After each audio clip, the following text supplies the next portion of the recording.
When you think of a Russian art museum, you're like, well, how can that connect to non-Russian people? As a native person here in Minnesota, just thinking about who I am growing up and have my art in a Russian museum, like that's something I would never imagine. There's nothing like it, right? A museum of Russian art in a Spanish Colonial church in Minnesota. Having this kind of place here is important to remind us that we're not so different.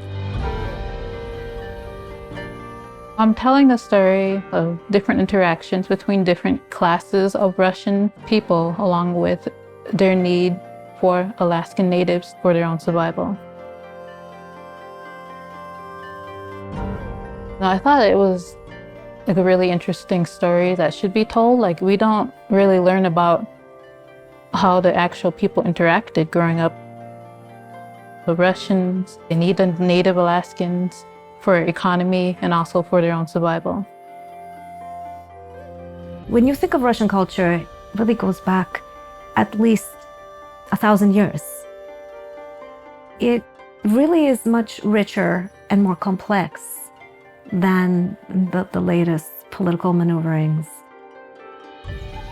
Its history and its culture is part of world culture. We all just learn to appreciate each other's stories and our cultures. We will see that we have a lot more in common, and the things that are different, they're cool. That's why they're different, that's why we can appreciate them. We shouldn't be scared of them.